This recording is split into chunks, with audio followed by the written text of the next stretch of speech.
Hey guys, Gamer Geek here. Welcome to this week's weekly roundup. As you can see, we have a new format for the series, but let's get started.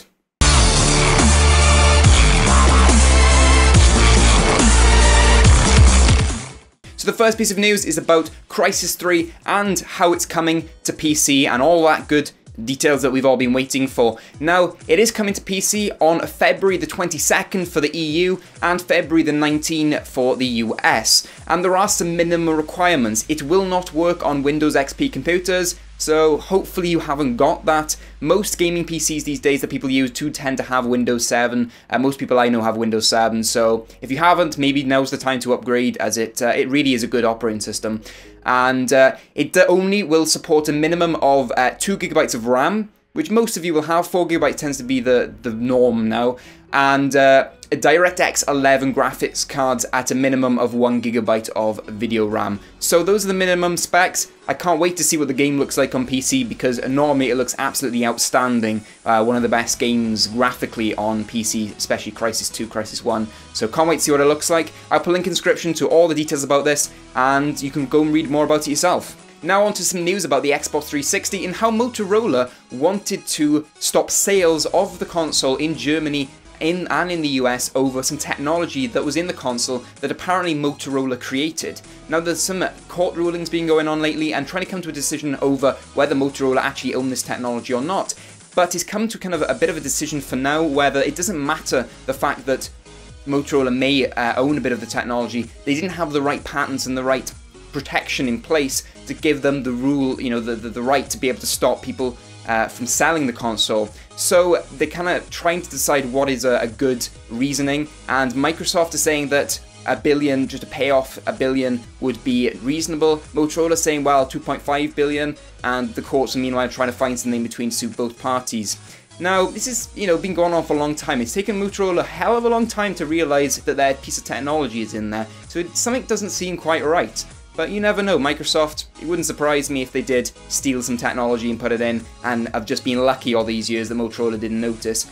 So, as long as everything's sorted and it doesn't affect console sales too much, I'm not too fussed. I think banning console sales is a bit too far, but there we go. Let me know what you think on this topic down in the comments section below. The guys over at Criterion Games have announced some DLC for Most Wanted, including 5 of the fastest cars in the world, a load of awesome tracks, and it should be released on December the 18th. There's no official trailer as of yet, and just a couple of images to go with it, but it looks absolutely awesome, and if you have the game, it's probably going to be a must-buy. There is no pricing as of yet either, but as soon as some comes about, I will try and keep you updated on that, but it will be a reasonable price, probably around the $5, £5, that kind of mark. That's how they usually are. Are you excited for this pack? Let me know down in the comments below. Remember me a few weeks ago talking about Vice City for the mobile phone? Well, you can now get hold of it on the iOS store at least, and it's there for $2.99 in the UK, but unfortunately there's no sign of Android just yet. It's been delayed a little bit, so when it's out, I'll keep you updated on that. But for now, just on the iOS, so go and check it out. It's a great game, and it has some awesome new features that have been added into it, some newer lighting rendering effects and things like that,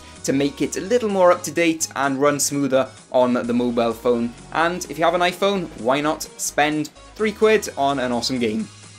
It has been leaked by a NeoGAF reader that Final Fantasy IV is coming to the iOS in form of a port. It's working in the same way that the PSP versions worked, and it is no idea when it's going to be released and how much it's for. But it sounds pretty cool. We're talking about mobile stuff. Maybe another game that you could get on your iPhone and play it over the Christmas period. If it's coming out soon, I do not have a clue. But it's hinting that it's to celebrate Final Fantasy, and it's like a celebratory edition like they did with GTA. So it sounds awesome, and I'll check that out when it comes out in the store. Halo 4 hasn't been out long, and there's already talk about the next Halo being developed by 343 Studios, the guys that developed Halo 4. They're saying that they're working on the next generation of Halo. Whether it's Halo 5 or not, I am not sure.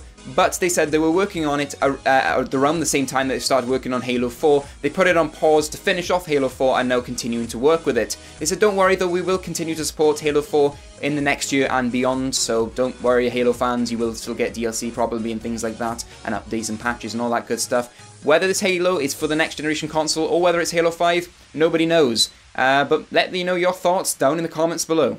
So that's it for this week's weekly roundup. Don't forget to leave all your feedback down below in that comment section, as this is a new format and I really want to know what you think of it. Any good, bad points, anything I can improve on, that's all good stuff. I read through it all and take it all into consideration, so please leave it down below.